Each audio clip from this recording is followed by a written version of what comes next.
በስመ አብ ወወልድ ወመንፈስ ቅዱስ አሐዱ አምላክ አሜን። ምዕራፍ 9 ምስጢረ ጥምቀት ንመበል 13 ዙርያ ኦርቶዶክሳዊ ትምህርቲ ምድሓን ዝውሃብ ዘሎ እዩ። ዝሓለፈ ሰሙን ጀሚርናዮ ኢና እዚ ትምህርቲ እዚ ጥምቀት እንታይ ማለት ከም ዝኾነ ገለ ዝተወሰነ ኣርእስታት ርኢና ነርና። ብትርጉም ጀሚርና ጥምቀት ዝብል ቃል እንታይ ማለት ከም ዝኾነ رينا يونيرنا انتاينت لما نايت تمكت مالت بتري بتمكت هابيلو زركب انتاي كم زخونه ملكوتاوي منصح كم زفصم ملوات كم زصعب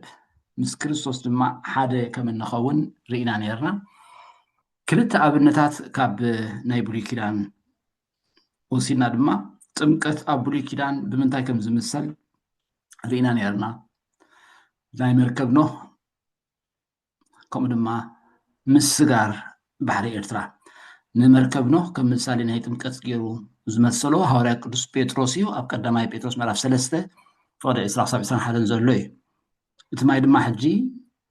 بتمثالو مالت تمكت يدحنكم ألو إلو استزاربو زربا ناي مركبنو اختك اسكالو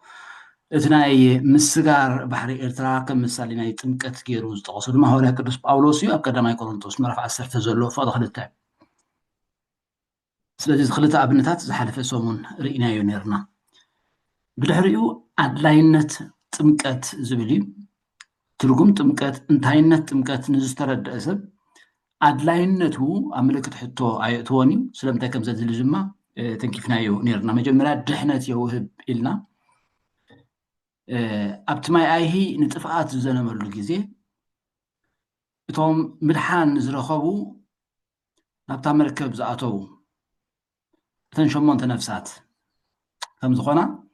حوالي قدوس بيتروس مسكلسه اسماي دما حج بتمثال مالت ጥምቀት የድሕነኩም ኣሎ ይብል ጥምቀት ምስ ምልሓን ኣተኣሳሲሩ ጠቂስዎ ንሪኦ ጎይታናን መድሓኒናን ኢየሱስ ክርስቶስ ድማ ወንጌል ማርቆስ ዝኣመነን እተጠምቀን ክድሕን እዩ ኢሉ ምስ ምልሓን ጥምቀት ኣተኣሳሲሩ ክገልጾ ከሎ ንርኢ مدحان مالت حدقت حاتيات مركب مالتيو زي مصحف قدوس اب قولسين رينا ابي فيسونون نريوينا تترجم كم تحصقو مدحان مالت حدقت حاتيات قالونا زبل مالتي لذي حدقت حاتيات يوهب ناي سبنت رسحات لصري زي كونسي كب حاتيات زنصحنا لصرينا وي ملكت زخالنا مخانو تنجيرونا له ሳልሳይ ንክርስቶስ የልብሰና ኣብ ገላትያ ምዕራፍ 3 ዘሎ ቶም ብክርስቶስ ኢየሱስ ተጠመቕና ዘበልና ንክርስቶስ ከም ዝለበስናዮ ይገልጽ እዩ ራብዓይ ድማ ውልድነት ኣምላኽ የውህበና ካብ ስጋ ዝተወልደ ስጋ እዩ ካብ መንፈስ ዝተወልደ ድማ መንፈስ እዩ ከም ዝበለ ውሉድ ኣምላኽ ንኸውን ካብ ላዕሊ ተወሊድና ወረስቲ መንግስት ኣምላኽ ንክርስቶስ መዋርስቱ نخون ስለዚህ ኣድላይነቱ ድሕነት የውህብ ሕድገት ሓጢኣት የውህብ ንክርስቶስ የልብስ ከምኡ ከዓ ውሉድ ኣምላኽ ይገብር ጥምቀት ዝፍጸመሉ ግዜ ኣብያተ ክርስቲያን ኣብ ክልተ ዓበይቲ ደንበ ይምቀላ ኣብ ዝርእስቲ እዚ ኣብቲ እንታይነት ኣብቲ ትርጉም ርኢና ኣለና ሕጂ ኣብ ኣፈጻጽማ ኢና ንኣቱ ዘለና ጥምቀት ዝፍጸመሉ ግዜ ተን ኣብያተ ክርስቲያን ኣብ ክልተ عبيتي دم مغلن نخيرنا تمكت هزانات زقبلا تنكالوت كا ناي تمكت هزانات زي قبلا مالتي ناي عبيتي ويني امنت تمكت راي زامنا بسبب قدم كامن الله دحريو خطم الله زبلا حدو جله كراي دما بناي هزانات تمكت زامنا إلنا أكلته كنا علن نخيل زلنا بيت كريستيان عبد الجوان زلوا نابز مكففال كبصح زخال دما بتي الرأيا مسرتاوي سرة امنت نيتن ابيت كريستيان زبدغسيو ስለዚህ ሰለስተ አራያታት አሉ ቀዳማይ ምስጢራዊ ስነ መለኮት ካልአይ ኪዳናዊ ስነ መለኮት ሳልሳይ ድማ ስርዓታዊ ስነ መለኮት እዘን ሰለስተ ከነስንዓን ከድልየና እዩ ምስጢራዊ ኪዳናዊ ስርዓታዊ እቲ ምስጢራዊ ሳክራመንታል ቪው ዝበሃል ምስጢረ ጥምቀት ንብሎ ንኣብነት ኦርቶዶክስ ቤተክርስትያን ይኹን ካቶሊካዊት ቤተክርስትያን ይኹን ጥንታውያን ኣብ ቤተክርስትያን ምስጢር ኢለን ዝሕዝኦ ከም ምስጢር ከም ሳክራመንት ኣሚነን ዝቕበልኦ እየን ገለ ኣብ ቤተክርስትያን ከም ምስጢር ዘይኮነ ከም ኪዳን ዝቕበልኦ ኣለዋ ኪዳናዊ ስነ መለኮት ኮቨናንታል ቪው ዝበሃል ኪዳን ሳልሳይ ድማ ስርዓታዊ ስነ መለኮት ድሒሩ ዝኣተወ ርድኢት እዩ እዚ ስርዓት ዳ እምበር ኪዳን ኣይኮነ ምስጢር ኣይኮነ ዝብሉ ድማ ሳልሳይ ርድኢት ዘለዎም እዮም በብሓደ ንርኣዮም ፅቡቅ ገይሩ ምንቲ ክርዳእና በቲ ቀዳማይ ንጀምር ምስጢራዊ ስነ መለኮት ሳክራመንታል ቪው ቤተክርስትያንና እዚ ኣረኣያ እዚ ዘለዋ ስለዚ እቲ ምስጢራዊ ስነ መለኮት እንታይ ማለት እዩ ኣብ ጥምቀት ዝብል ንመሃሮ ፅቡቅ ጌርና ነፅናዕ እዮም ካብ መጀመርታ ክፍለ ዘመን ካብ ዘመን ሃዋርያታት ሒዙ ሃዋርያዊ ርድኢት ኮይኑ ዝፀንሐን ዘሎን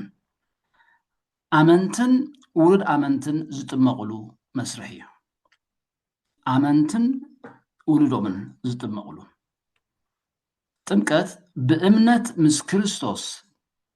ንሓጢኣት ሞይትካ ንፅድቂ ብምትንሳእ ሕድገት ሓጢኣት ዘውህብ ምስጢር እዩ ጥምቀት እንታይ እዩ ንሓጢኣት ሞይትካ ንፅድቂ ምትንሳእ እዩ ንሓጢኣት ምስ መን ኢኻ ትመውት ምስ ክርስቶስ ንሓጢኣት ትመውት ንፅድቂ ድማ ምስ መን ኢኻ ትትንስእ ምስ ክርስቶስ ኢኻ ትትንስእ ንፅድቂ ምስ ክርስቶስ ተንሲእኻ እትረኽቦ ሕድገት ሓጢኣት ዘውህብ ምስጢር እዩ ኣብ ማይ ኣቲኻ ምውፃእ ኣይኮነን ወይ ብፍፃም ስርዓት ጥራይ ኣይኮነን እንታይ ደኣ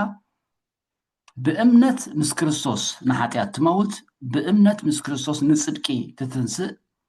ብእምነት ድማ ሕድገት ሓጢኣት እትረኽበሉ ምስጢር እዩ እዚ እቲ ምስጢራዊ ዘብሎ ነቲ ናይ ጥምቀት ኣፈፃፅማ እቶም ሳክራመንታል ቪው ወይ ምስጢራዊ ስነ መለኮት እዩ ኢልና ንኣምን በዚ ርድኢት እዚ እዩ ሮሜ ምዕራፍ 6 ፍቅዲ 3 ክሳብ 5 ዘሎ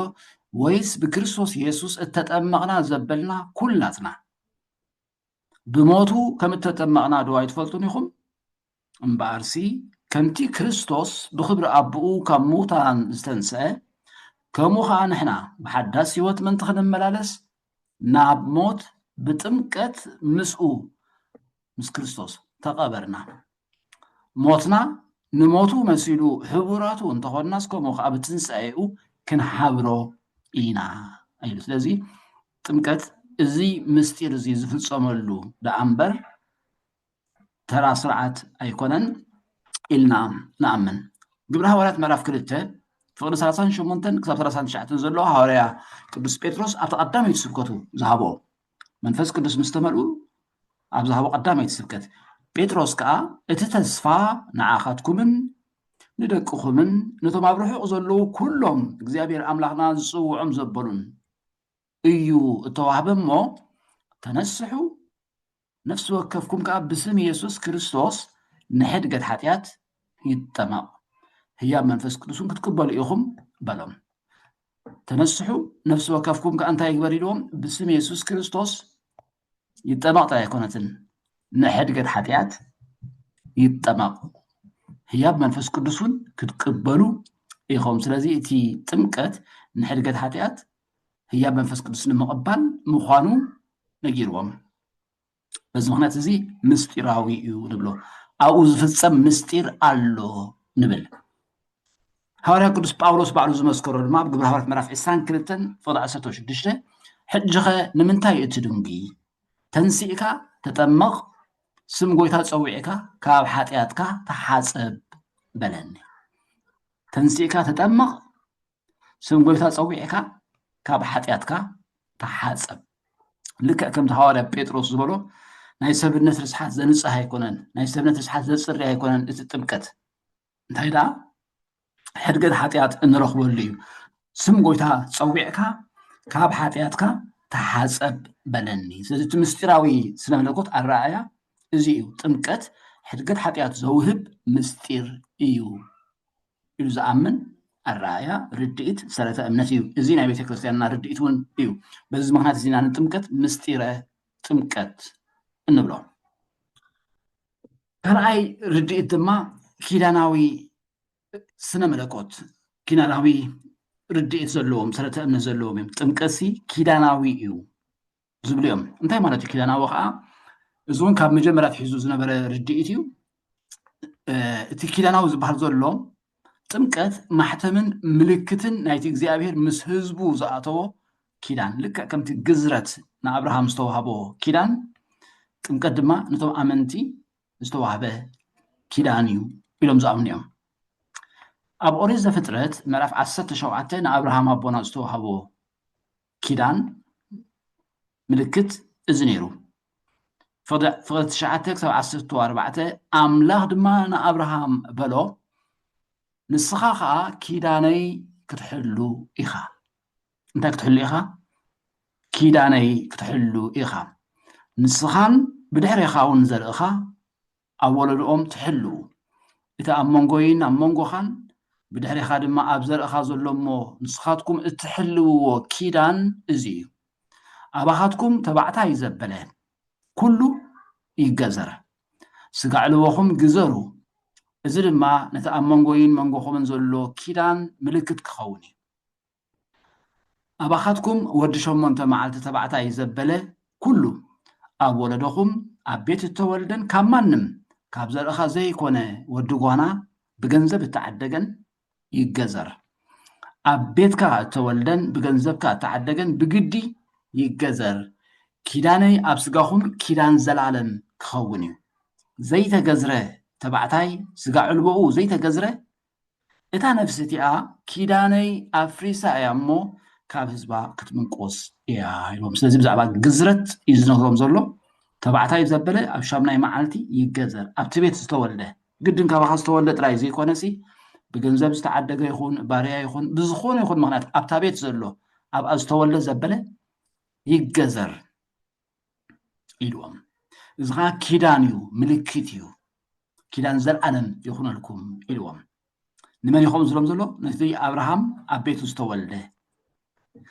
በዚ ምክንያት እዚ እቶም ኣመንትን ከም ኣብርሃም እቶም ኣብ ቤት ኣመንቲ ከዓ ዝውለዱ ተኻፈልቲ ናይዚ ምስጢር እዚ ወይ ናይዚ ኪዳን እዚ ክኾኑ ይኽእሉ እዮም ብዝብል ርዲት ኪዳናዊ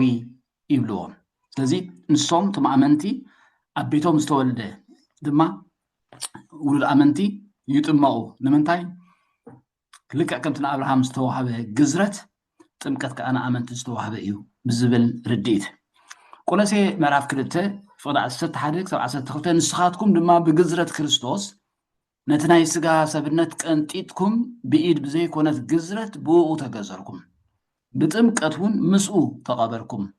ብግብርቲ ካብ ምውታት ዝተንስኦ ኣምላኽ ድማ ምስኡ ተንሳእኩም ኢሉ ስለዚ ሐዋርያ ጳውሎስ ንቆሎሴ ክፅሕፈሎም ከሎ እቲ ጥምቀት ብግዝረት መሲሉ ይዛረቦም ኣሎ ንስኻትኩም እንታይ ኢልዎም ብግዝረት ክርስቶስ ነቲ ናይ ስጋ ሰብነት ቀንጢጥኩም ብኢድ ብዘይኮነት ግዝረት ተገዘርኩም ብጥምቀት ምስኡ ተቐበርኩም ብግብርቲ ካብ ምውታት ዝተንስኦ ኣምላኽ ድማ ምስኡ ተንሳእኩም ኢሉ ስለዚ ልክዕ ከምቲ ንኣብርሃም ዝተዋህቦ ግዝረት ከምኡ ድማ ንኣመንቲ ዝተዋህበ ጥምቀት እዩ ብዝብል ርድኢት ኪዳናዊ ምልክት ህዝቢ እግዚኣብሔር ምዃንካ ዝኾነ ስለ ዝኾነ እቶም ኣመንቲ ምስ ደቆም ክቕበልዎ ዘለዎም ክገብርዎ ዘለዎም ክስዕብዎ ዘለዎም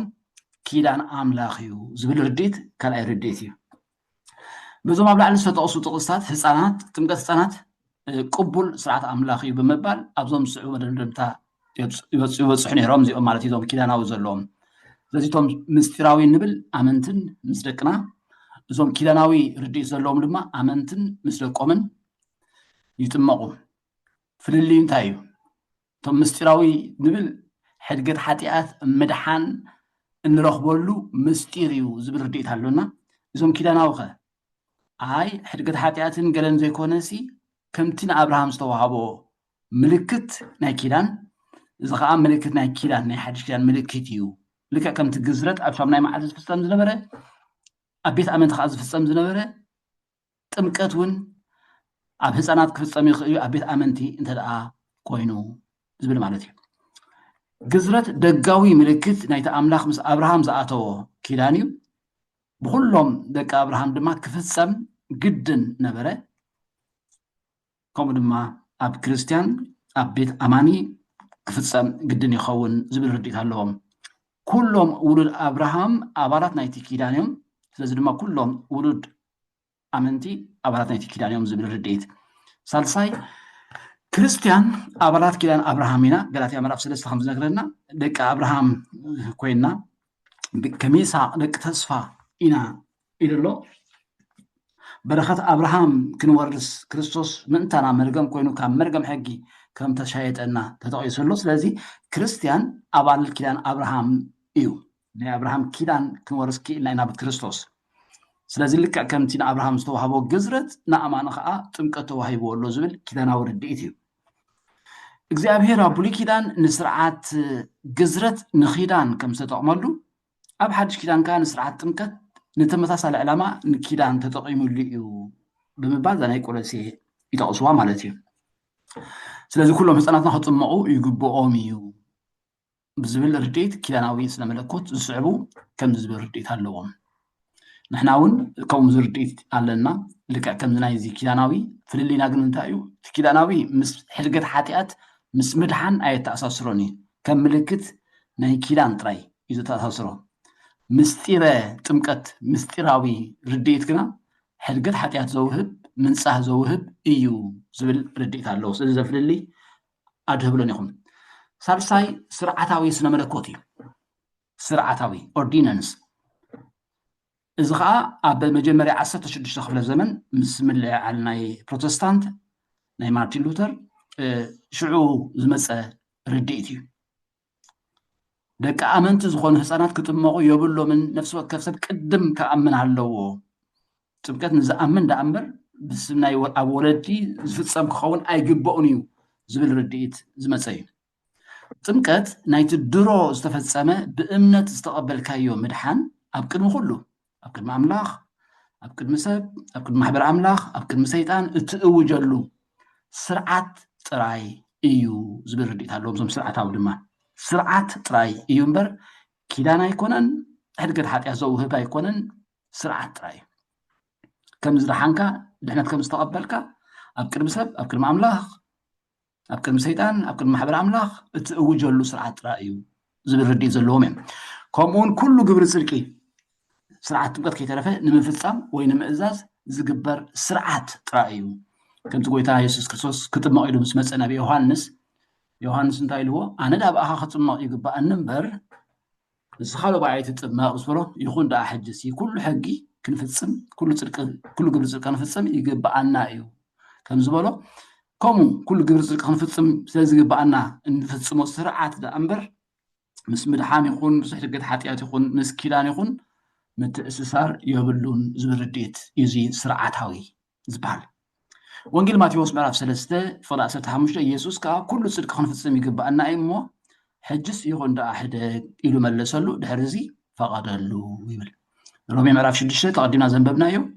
ብክርስቶስ ኢየሱስ እተጠመቕና ዘበልና ኩላትና ብሞቱ ከም እተጠመቕና ድዋ ትፈልጡን ኢኹም እምበኣርሲ ከምቲ ክርስቶስ ብክብሪ ኣቦኡ ካብ ምውታን ዝተንስአ ከምኡ ከዓ ንሕና ብሓዳስ ሂወት ምንቲ ክንመላለስ ናብ ሞት ብጥምቀት ምስኡ ተቐበርና ሞትና ንሞቱ መሲሉ ሕቡራቱ እንተኾናስ ከምኡ ከዓ ብትንሳኤኡ ክንሓብሮ ኢና ስለዚ ነዛ ኣዋጅ እዚኣ ንምእዋጅ ኢና ንጥግመቕ ስርዓት ንምፍፃም እምበር ሕድገት ሓጢኣት ንምርካብ ኣይኮነን ወይ ኪዳን ምልክት ኮይኑ ኣይኮነን ስርዓት ጥራይ እዩ ዝብል እዚ ሳልሳይ ርድኢት እዩ ዝሓዝኑ ኢኹም ቀዳማይ እንታይ ኢልና ነርና ምስጢራዊ ስነ መለኮት ምስጢረ ጥምቀት እዚ እንታይ ዝብል ጥምቀት ተራ ነገር ኣይኮነን ምፍፃም ስርዓት ጥራይ ኣይኮነን እንታይ ደኣ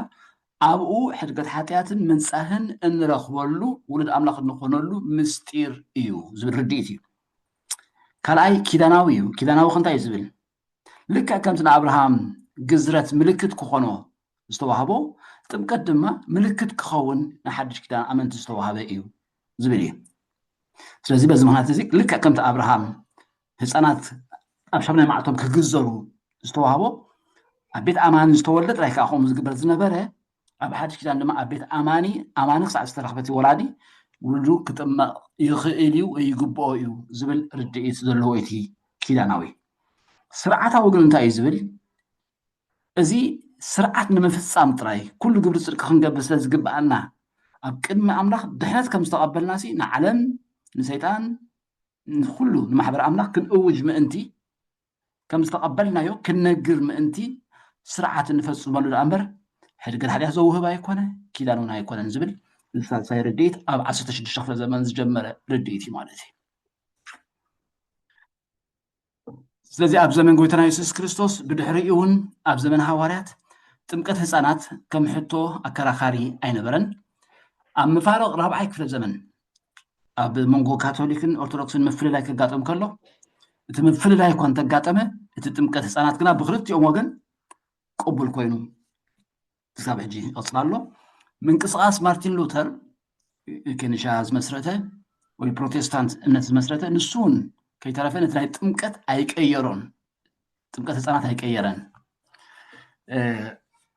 ድሒሩ ዝመፀ ምስ ማርቲን ሉተር ዝመፁ ብፍላይ ዝውንጊሊ ዝበሃል ኣብ ስዊዘርላንድ ዝነበረ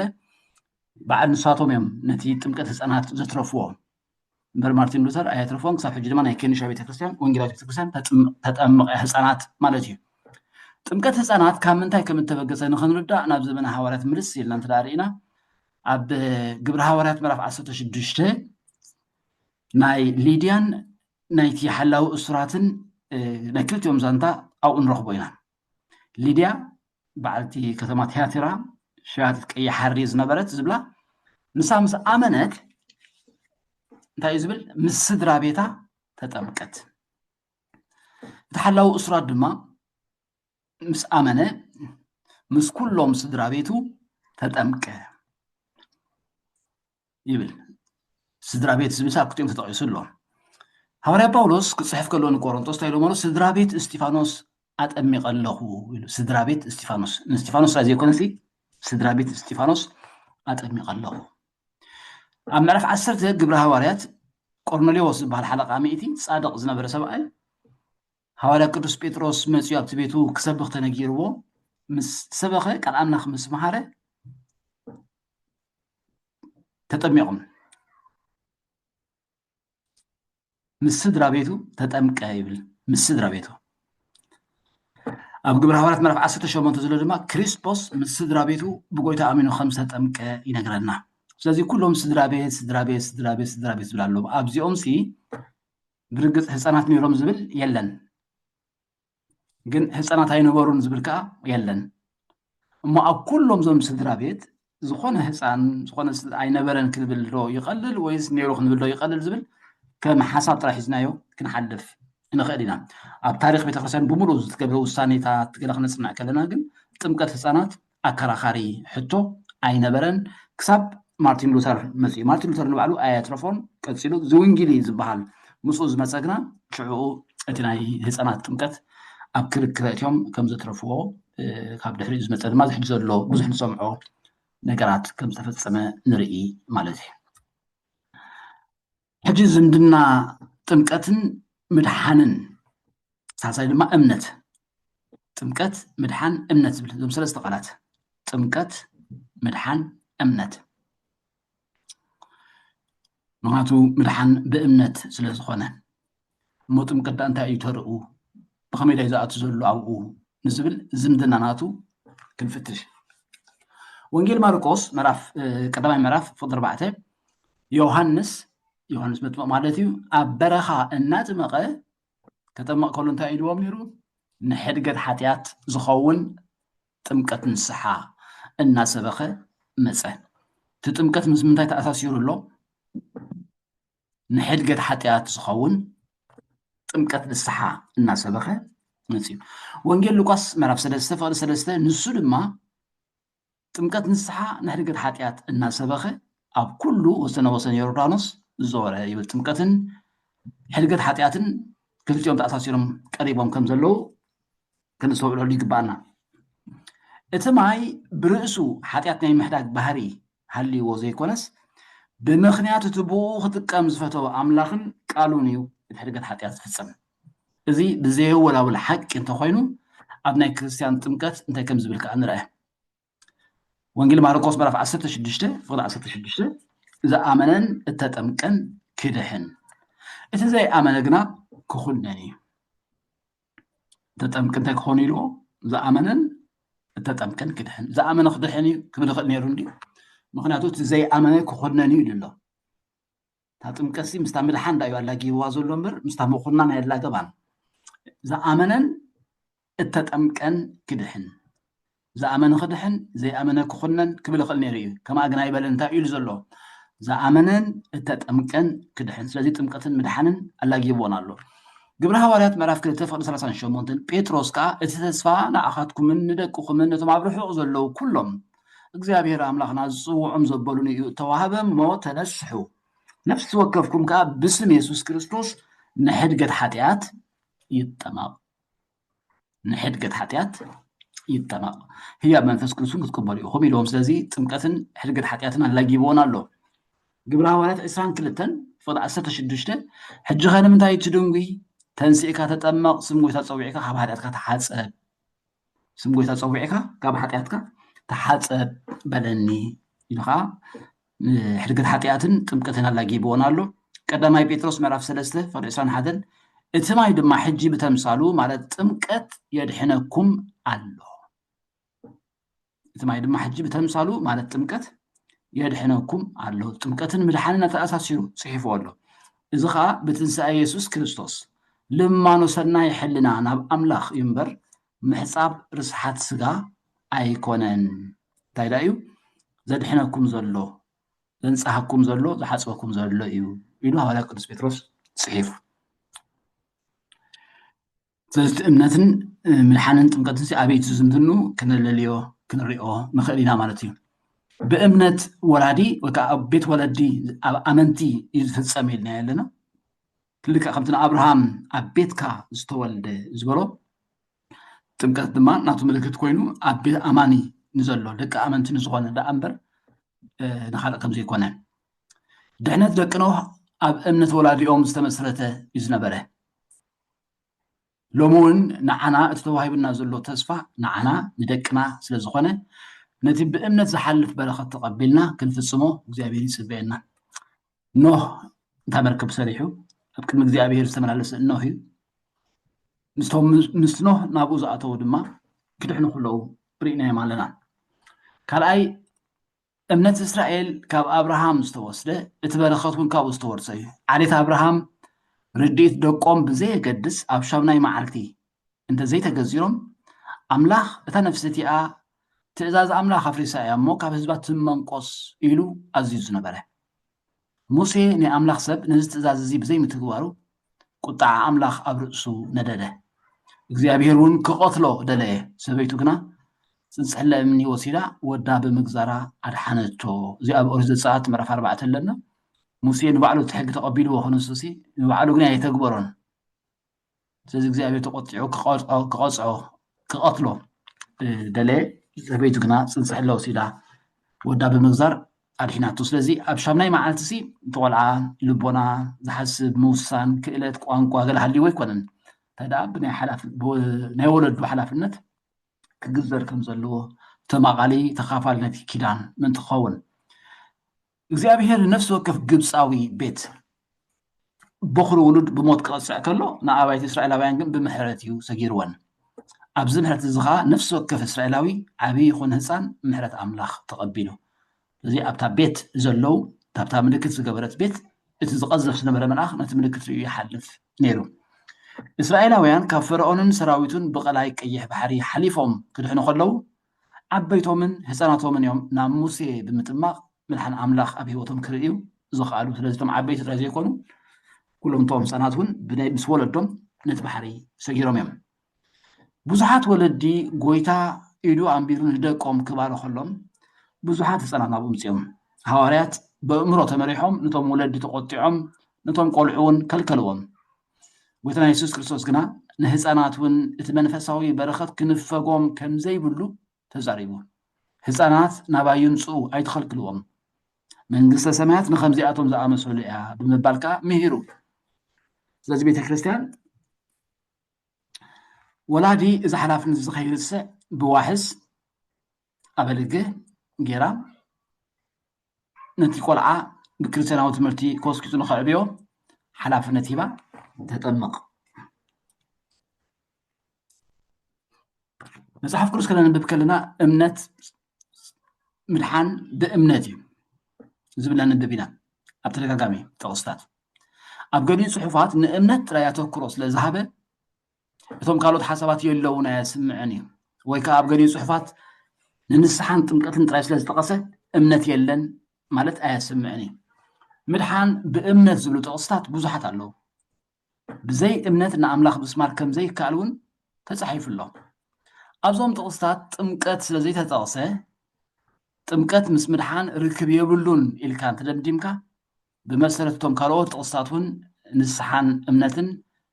ምስ ምድሓን ርክብ የብሎምን ክትብል ኢኻ ማለት እዩ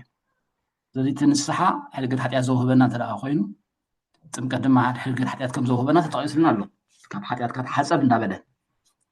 ሓንቲ ጥቕሲ ወይ ሓንቲ ሓሳብ ጥራይ ወሲድካ ተደኣ ንበይና ትዛረበላ ኮንካ የፍርስ እዩ ስለዚ ምልኣት ናይቲ ሓሳብ ክትሪኦ እዩ ዘለካ መፅሓፍ ቅዱስ ድማ ካብ ዘፍጥረት ጀሚራ ክሳብ ራእየ ዮሃንስ ዘሎ ብምጥቕላል እንርድኦ ደኣ እምበር ሓንቲ ጥቕሲ ወይ ሓንቲ መፅሓፍ نتسئلنا وسيدنا إن مهرلو إن أمنو أيقونن እግዚአብሔር ንወለዲ ዝሃቦም ሓላፍነት እግዚአብሔር ዝሃቦ ስርዓታት ከም ግዝረት ኣብ ብሉይ ኪዳን ስርዓት ጥምቀት ካብ ሓድሽ ኪዳን ድሕሪ ምፍፃም ወለዲ ንደቆም ኩሉ ግዜ ወለት እግዚአብሔር ንህዝቡ ከስተምህርዎም ይግባእ እዚ ናይ ወለዲ ሓላፍነት እዩ ውሉድ ውህበት እግዚአብሔር እዮም ስለዚ ከምቲ እግዚአብሔር ዝደሎም ጌርና كنعبيهم يقبعنا أقدموا حاولنا خمهر كله على أملاكهم كم إلى خمهر الناس نحنيرو ولدي ناي ولدهم منفساوي يخون سقاوي مالت سماون مدراون وستانيتات كوسن رومن كلما مدومن بحرياوي منفساوي حلافنتهم اللي كأخمتن ولادنا انت عينت مرت خمهار أبينا بيت مرت خاتو انت عينت مقب خمقب أينا كدان كخدن كله وستاني نوصلوا أبت منفساوي هو تلوما حلافنتهم كنوصل صاوعتنا ولديهم ولدين ولدهم بس المقدس ملو سلطان زلو قال أملاك جيرهم كعبيهم እግዚአብሔር ሓላፍነት አሰኪሞም እዝኻ መንፈሳውን ተፈጥራውን ሕጊ ኮይኑ ይነብራሉ ቆልዓ ታኸዘላ ዝግባእ መገዲ ኣላምዶ ምስ ኣረገ ካባ ከግልስን እዩ ኢሉ መጽሓፍ ምሳሌ ንወለዲ ውሉዶም ካብ ንዕኦም ንላዕሊ ንእግዚአብሔር ዝብፅሕዎ ምዃኖም ምፍላጥ ኣገዳሲ እዩ ውሉድ ውህበት እግዚአብሔር እዮም ዋንኦም እግዚአብሔር እዩ ንወለዲ ግና ብሓላፍነት ይህብ ስለዚ ውሉድ ካብ እግዚአብሔር ዝተዋሃቡና ስለዝኾኑ ከምቲ እግዚአብሔር ዝደለየልና ብመገዲ እግዚአብሔር ከናዕብዮም ሓላፍነት ኣለና ወለዲ ንሕጊ ኣምላኽ ከም ዘለዎ ክእዘዝዎ እንተዘይመሪፆም ቁጣዕ ኣምላኽ ኣብ ልዕሊኦም ይወርድ እዩ ስለዚ ንወለዲ ሓላፍነት ሂብዎም እዩ እግዚአብሔር ቀፂሉ ዘሎ ባዕልኹም ከተንብብዎ ዘለኩም ኣብ ታሪክ ቤተ ክርስቲያን እቶም ኣቦታት ንጥምቀት ህፃናት ብዝምልከት ንጥምቀት ብዝምልከት ከመይ ይሪእዎ ነይሮም ንዝብል ናይ ኩላቶም ናይ በዓል ጠርጥሎስ ናይ በዓል ዮሃንስ አፈወርቅ እቶም ቀዳሙ ዝነበሩ በዓል ኦሬገን ናይ ኩላቶም በብሓደ ተፃሒፍልና ኣሎ ቀስ ኢልኩም ናይ በዓል ቅዱስ ቄርሎስ ናይ አጎስጢኖስ ክትሪእዎ ኣለኩም ክሳብ ናይ በዓል ማርቲን ሉተር ክሳብ ዳሕራዋይ ማለት እዩ ተዋሂቡ ኣሎ ንሱ ቀስ ኢልኩም ተንብብዎ ትሪእዎ ተፅንዕዎ ነገር እዩ መደምደምታ ሓሳባት ናይዞም ኩሎም ሰባት ብሓፈሻ እንተሪእናዮ ካብ ካልኣይ ክሳብ 16 ክፍለ ዘመን ዝነበሩ ክርስቲያናት ጸሓፍትን ናይ ስነ መለኮት ምሁራትን መምህራን መጽሓፍ ቅዱስን ኣብ ሓደ ሓቂ ይሰማምዑ ንሱኻ ጥምቀት ምስ ምድሓን ማለት ምስ ሕድገት ሓጢኣት ምትሕሓዝ ከም ዘለዎ ህፃናት ብሓላፍነት ወለዶም ክጥመቑ ከም ዝኽእሉ መድሓኒ ጎይታ ኢየሱስ ክርስቶስ እምበር እቲ ማይ ዘይምዃኑ ኣፀቢቖም ዝርድኡ እዮም ጥምቀት ከዓ ኣምላኽ ብክርስቶስ ገይሩ ንሓጥኣን ዝሃቦም ተስፋ ብግብሪ ዝፍፀመሉ ፍጻሜ ምዃኑ በዚ ይሰማምዑ ስለዚ ዝፀናሓና ግዜ ንኣምላኽ ምስጋና ይኹን ከምቲ ኩሉ ግዜ ንገብሮ ብሕቶን መልስን ድማ ዝያዳ ክንፅር ስለዝኾነ እቲ መምላእ ግን ኣብዚ የቋርፆ ወስብሓት ለእግዚአብሔር